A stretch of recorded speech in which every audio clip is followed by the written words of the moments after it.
somehow we came up with a pretty neat blurb that I think it's worth just reading at least the first paragraph or so. Quantum physics, together with the general and special relativity, are great tools, allowing us to have GPS and cell phones, explore physical and chemical and biological spaces that would have otherwise been impossible. However, we know that these tools are limited and incomplete, being constantly challenged and morphing. What we aren't so aware of is how these tools have also blinded us to the fundamental nature of reality. During this talk, I expect to shed some light on how knowledge and scientific tools can coexist with profound, awakened living.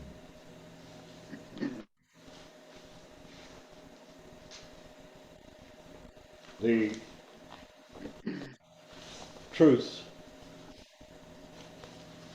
that the Theosophical Society I know holds very high is immeasurable.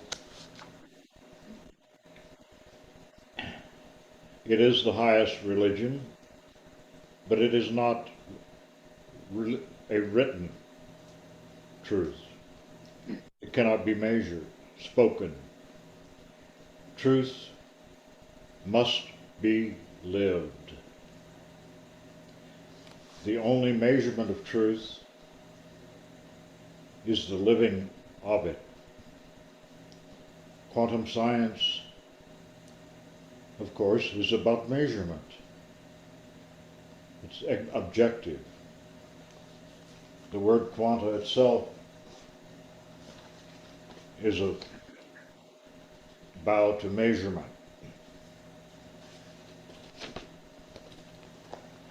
I didn't come across this just recently. In my childhood, I had a blossoming love affair with quantum physics. Several visionary kinds of experiences sparked that right at the time when we knew that Germany was working on the atomic bomb and that Albert Einstein had come up with the equation that showed that such a bomb was possible. It was in the news. By the time I was 5 and 6, when the war started, ultimately things progressed until Hiroshima and Nagasaki. So during that same time, my daydream, night dream visions, which were essentially undistinguishable from each other, included things like seeing that all is light. There's no center, no periphery, no inside, no outside, no me, no that, just light. Also, relating to the physical universe, I saw how a great star like the sun could shrink down, because what I began to learn about the world at that time was made of atoms, which were nothing but space with a very little energy involved. So that space can be eliminated. And I saw in my visions at that time, by the time I was 6 and 7, that all the matter in any huge celestial object could be dropped down to a dimensionless point. So maybe that was a foreseeing of black holes. I don't know. but that's what happened. So that was my experience. As I grew up, I had an interesting childhood that not too many people, a few. My father was a fundamentalist evangelistic minister that loved to go and start new churches in far off places. So by the time I was in the 11th, 10th grade, I'd gone to 12 different schools. So at the same time, I had great thoughts at that time that I would become a scientist, and yet somehow the inner drive to reach out and touch people's lives was greater than all of that. During my freshman year in high school, I became enlivened with the consideration of an experiment that was done in 1887 called the Mitchelson-Morley experiment. This is prior to Einstein and all of his discoveries, and it was a real pivotal point for Albert Einstein. In the Mitchelson-Morley experiment, they challenged the idea that there was an ether, which was some kind of substance that space was made out of. And that because the Earth was spinning around the sun and the sun was spinning around the galaxy at tremendous rates of speed, that if we measured the speed of light in the direction of the flow, where the flow was against us, it would be reduced. If we measured it in the direction the flow was with us, it would be increased, and crosswise would be something. So they created an experiment which was experimentally valid and used light beams from a single light beam, which was split with frosted mirrors to produce crosswise and forward-looking beams of light of the same distance, and expected to see a slower movement versus a faster movement, so that when the light came back together at the source where the wave functions of the light were being measured to see if they were of any difference, they found that there was absolutely no difference. This was a shock to the scientific world, and triggered off what we might remember as the kind of the golden age of quantum physics, when Einstein picked up on that, saw that the speed of light was constant with respect to the observer regardless of his movement in space, and that other ideas began to fall right and left. That was a time when Werner Heisenberg and Max Born and many others, young men, mostly in their mid to late 20s, from Germany and England and different parts of the world, along with Einstein, began to formulate things like Heisenberg's uncertainty principle. And in the uncertainty principle broke another major classical idea, the idea that you could see something that's moving and you could measure its speed and you could measure its position, and once you knew its position and speed, you could predict the trajectory. The war machines of shooting bullets and cannons was all dependent on that kind of thing. But lo and behold, when they discovered that at the level of the subatomic particles, it was not true. It's not possible that the discovery was then expanded and to realize that the matter of a particle essentially didn't exist until it was observed. If you can't observe something, if there's no observation, if there's no information coming into anybody, there's no way to say that it actually exists. If you fast forward that to the current state, which has gone through many, many interpretations, the interpretations of some of my favorites, David Bohm, pilot wave theory, Richard Feynman with string theory and Feynman diagrams, with Stephen Hawking, black holes, with Roger Penrose and excursions into the world of how the possibility of understanding quantum physics could tell us something about consciousness. If you ever get a chance to read some of Roger Penrose's work, like the book called The Emperor's New Brain, or one that I'm currently working on here, Shadows of the Mind. Okay, I don't know if you can see that. Anyway, Shadows of the Mind, Roger Penrose. Roger Penrose was the one that was responsible for evaluating Stephen Hawking's PhD thesis. So he's no slouch in the world of quantum physics. We have now so many theories that relate to how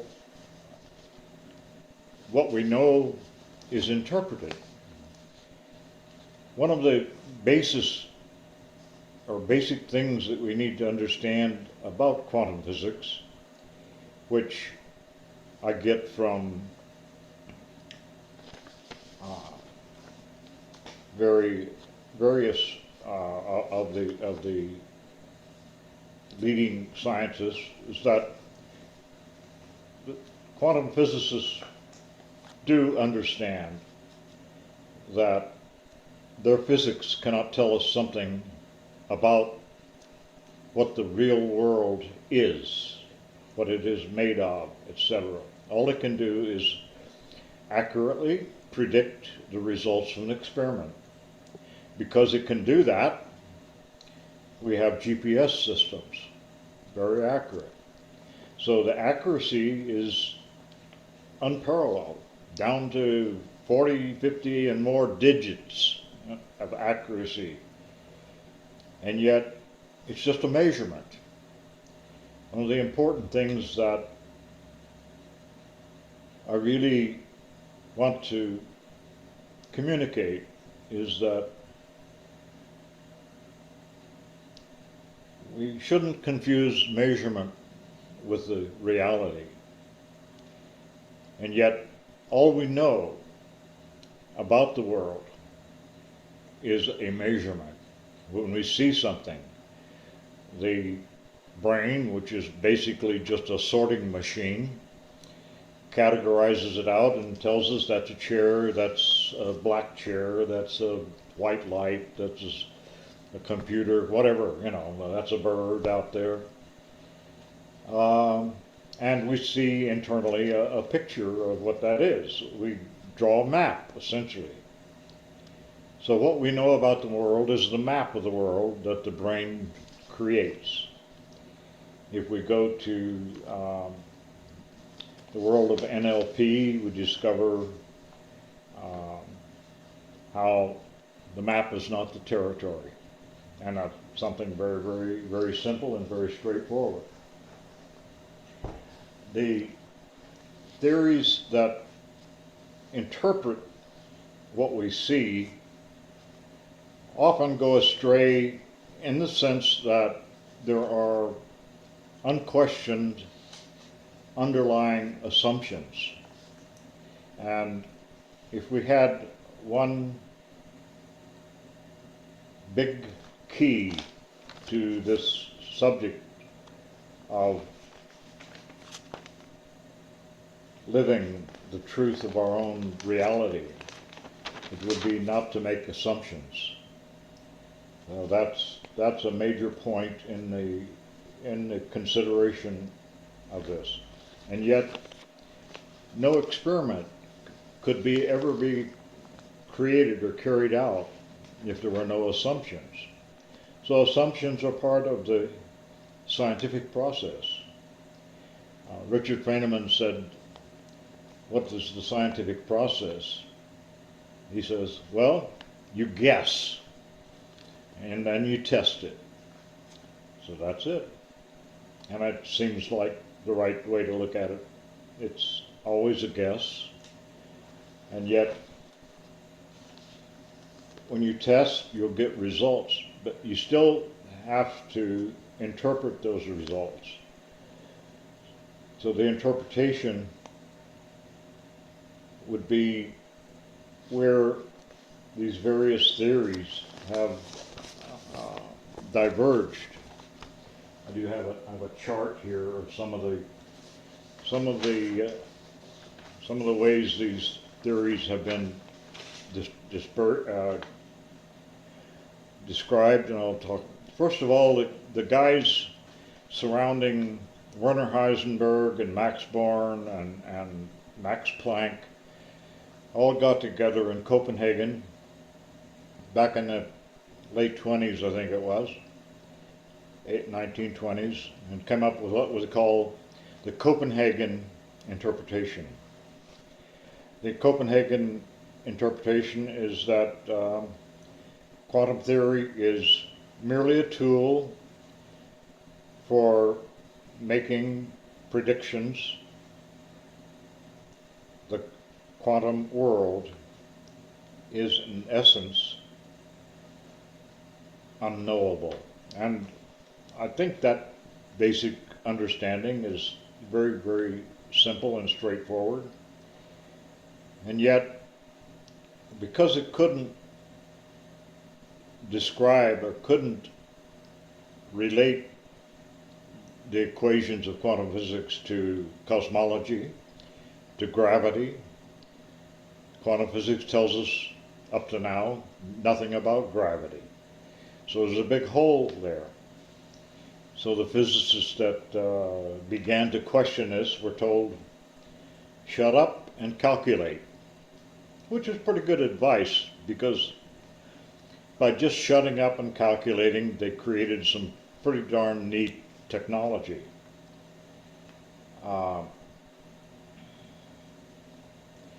So it has its problems. Next, they came up with how to consider what is really happening in the world. People started talking about many worlds, multiple universes. And there are a lot of those theories related to multiple worlds. They see that the wave function is other than real.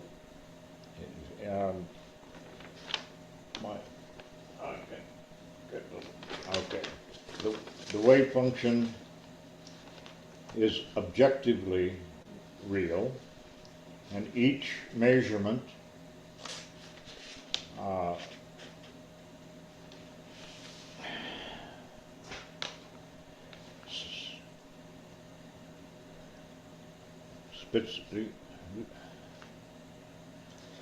each measurement splits the universe into many copies of itself. So, it's like in the many worlds, we're just existing in the universe that we happen to have wound up in after it split an almost infinite number of times.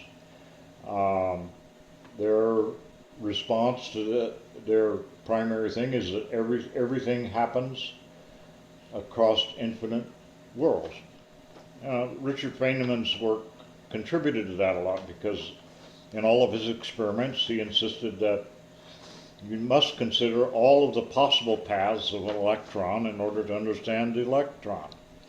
And that if you didn't understand all possible histories, you didn't have the complete picture. Well, there was much to be said about that, and there's still people working on those kinds of theories. Quantum Bayanism or cubism is another one. This one says that in the quantum theory is a way to represent our subjective knowledge of reality. Well, as a way to represent it. Well, it is, and it creates a map. They say that quantum fuzziness is all in your mind. Okay, so their quantum Bayanism is a very popular one now, and in that they say, well, all of these paradoxes that you see, where particles exist in two places at once, where a particle can have many states at the same time that are contradictory to each other. This is called quantum fuzziness, and that's all in your mind. In the reality, there's none of that. That's quantum Bayanism, cubism. There's an objective collapse theory. There's the de Broglie-Bohm theory about the pilot wave theory, and that says everything is interconnected. If you look closely, you'll see that everything is interconnected. One of the ways that I begin to present all of this, you see all of these various ideas seem to conflict with each other. My point today is, what if they're all true? And scientists will say, yeah, that can't be. Well, think again. They're either all true or none of them are true, or this one is not that one, etc. So the fact is that all of these various assumptions about how to evaluate what it is that we're seeing when we see the results of an experiment relate to the assumption that A, there is such a thing as matter, and that matter is energy, okay, so that's all form. And we really don't question whether that energy, that matter that we see, the results of all of the CERN experiments, etc. CERN is the Large Hadron Collider in France and Switzerland. And there are many experiments there discovering the Higgs boson, etc., clashing basic particles into each other and into targets, and measuring their energy results, seeing everything as energy, and lo and behold, they get lots of results. However, this is all in the world of form. In fact, it looks at the world as being primal to itself, even though the Big Bang theories say that everything arose out of nothing. And that is pretty much where they leave it with the Big Bang theory, because once everything arose out of nothing, now you've got something, and that something you get to test and to measure and to evaluate. We now come to another set of new quantum physics interpretations that need to be considered. Carlo Rovelli, for instance, several great books, The Order of Time. There's many new books. He's quite a writer, very lovely speaker, a lot of YouTubes. Carlo Rovelli with relational quantum physics.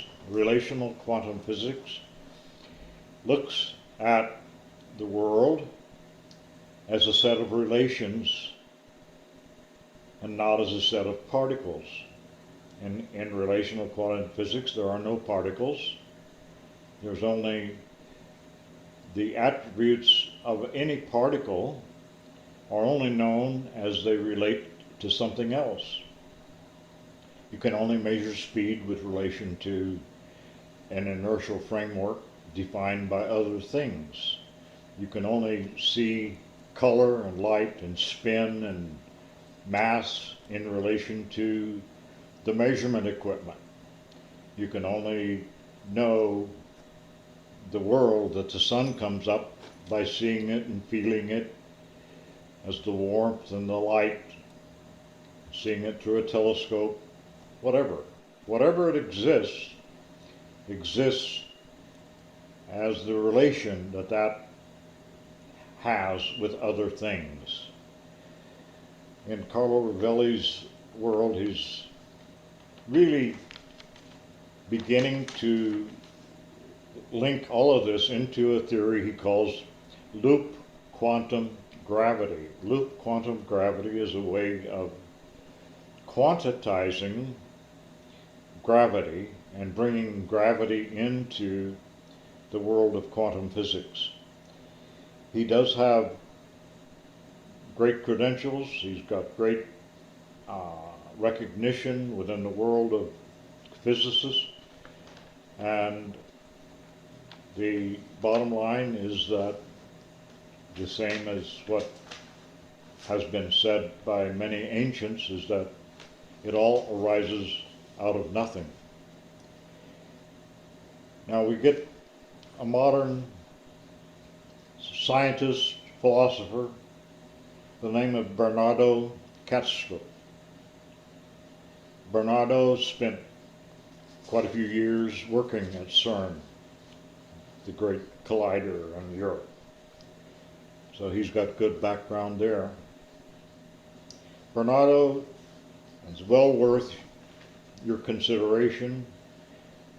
There's some great YouTube videos that he's done interviewing many people, including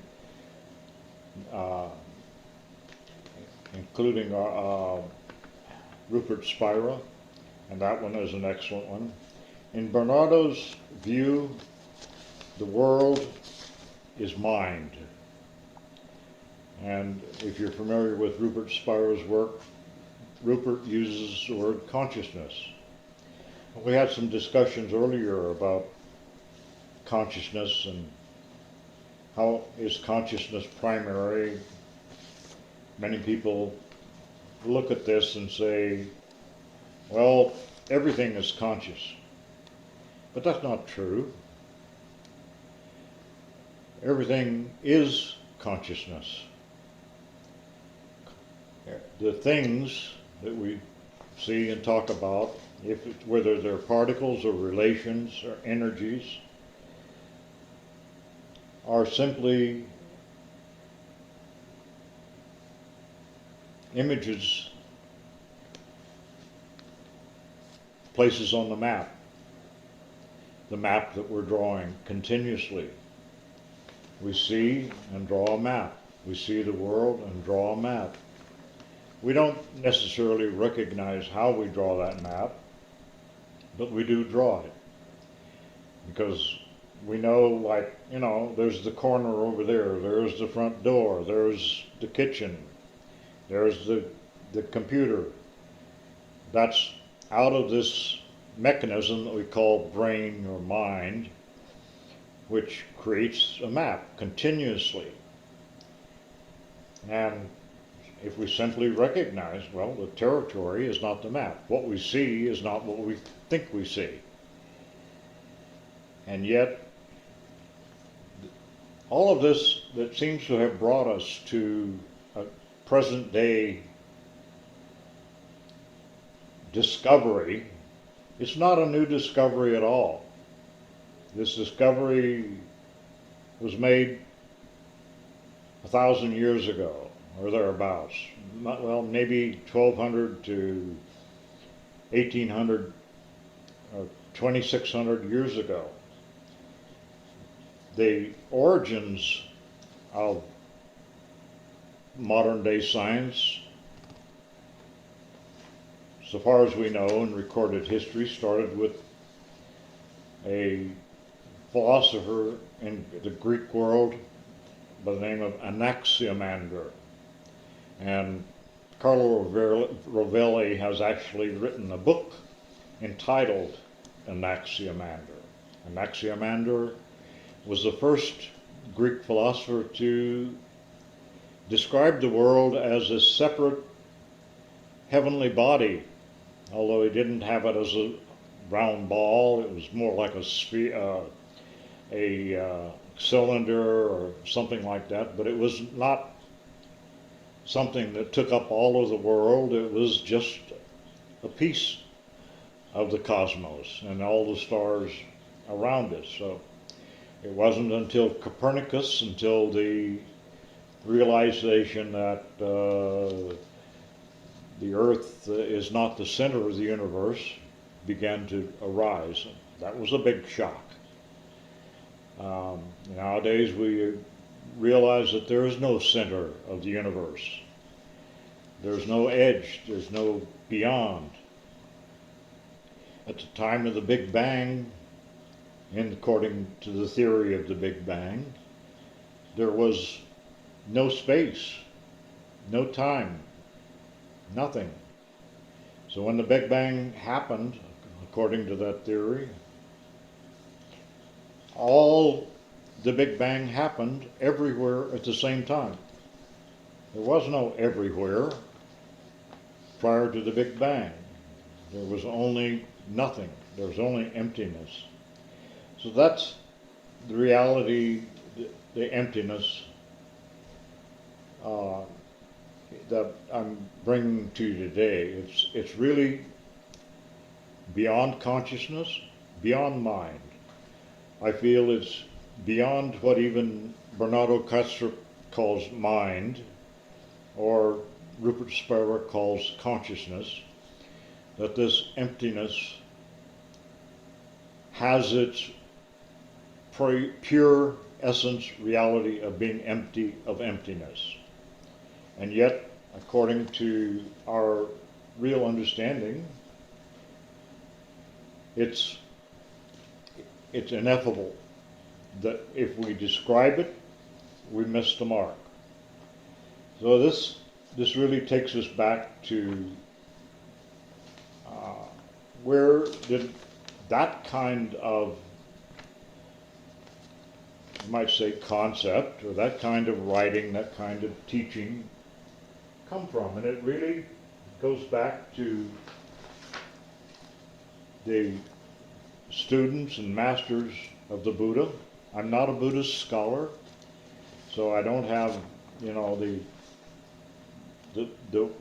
understanding of all of the things that Buddhist scholars would, and be able to interpret it like Blowfield might in a book with regard to the Heart Sutra, which is a great one, or with regard to the Heart Sutra interpreted by Red Pine. I couldn't even come close to him because I'm not a scholar. I never went really. I have no degrees. I dropped out of high school when I was 16, 17. Went to Mexico on a mission because I wanted to reach out and help people and touch people's lives. And that's why I didn't go to MIT. Although I had that desire running in my brain cells, but my heart won out, thank goodness. And I've been looking after how I can reach out and touch people. Although I'm very wary of the teaching kind of work, because what I discovered and so forth is that it's a very treacherous field. It's not something that I'm cut out to do. There are people who are great teachers, and they do an excellent job. You know, Nisargadatta was one. There are many others that have, Nisargadatta, what was he? A cigarette vendor. Okay. But somehow he had in his makeup the capability to deliver the goods. It came out. Albert Einstein, as I indicated earlier, was probably the only one I could ever consider in my life a great guru. Well, here's this book that I picked up in 1965 called Ideas and Opinions by Albert Einstein. Yeah, wow, okay. It's been with me for a long time. He had a lot to say about this. How these thoughts come not from rational thinking. He says, and these are some quotes from Albert, I very rarely think in words at all. A thought comes, and I may try to express it in words afterwards. I never made one of my discoveries through the process of rational thinking. I think 99 times and find nothing. I stop thinking and swim in silence, and the truth comes to me. Reality is merely an illusion, albeit a very persistent one. We cannot solve our problems within the same thinking that we used when we created them. But the bottom line, the important thing is not to stop questioning. Curiosity has its own reason for being. And Nisargadatta says, there is the body. Inside the body appears to be an observer, and outside a world under observation. The observer and his observation, as well as the world observed, all appear and disappear together. Beyond it all, there is void. The void is one for all. I say it's this emptiness that connects us. It's this emptiness out of which we exist. And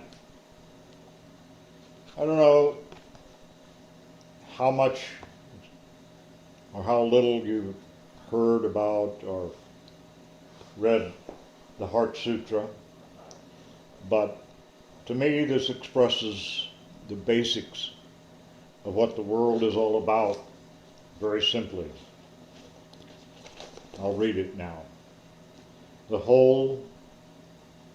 noble Avalokiteshvara Bodhisattva, while practicing the deep practice of Prajnaparamita, looked upon the 5 skandhas, and seeing they were empty of self-existence, and said, "Hear, Shariputra, Form is emptiness. Emptiness is form. Emptiness is not separate from form. Emptiness, whatever is form, is emptiness. Whatever is emptiness is form. Here, Shariputra, all dharmas are defined by emptiness. Not birth, nor destruction, purity or defilement, completeness or deficiency. Therefore, Shariputra, in emptiness there is no form, no sensation, no perception, no memory, and no consciousness. No eye, no ear, no nose, no tongue, no body, and no mind, and no thoughts. No element of perception from eye to conceptual consciousness, no caused link from ignorance to old age and death, and no end of causal link from ignorance to old age and death. No suffering, no science, no source, no belief, no path, no knowledge, no attainment, and no non-attainment. Therefore, Shariputra, without attainment, bodhisattvas take refuge in the prajna paramita, and live without walls of the mind. I'll read that one sentence again. Live without walls of the mind. Without walls of the mind, and thus without fears, they see through delusions, and finally nirvana. All Buddhas, past, present, and future, also take refuge in prajna paramita, and relate and realize unexcelled, perfect enlightenment. You should therefore know the great mantra of prajna paramita, the mantra of great magic, the unexcelled mantra, the mantra equal to the unequaled, which heals all suffering and is true and not false. The mantra in prajna paramita spoken thus: Gate, gate, paragate, parasamgate, bodhi svaha. And that last line is translated as beyond, beyond, beyond the other shore, enlightenment, and so be it. So with that, I'll say that I would like for you to forget everything that I've said.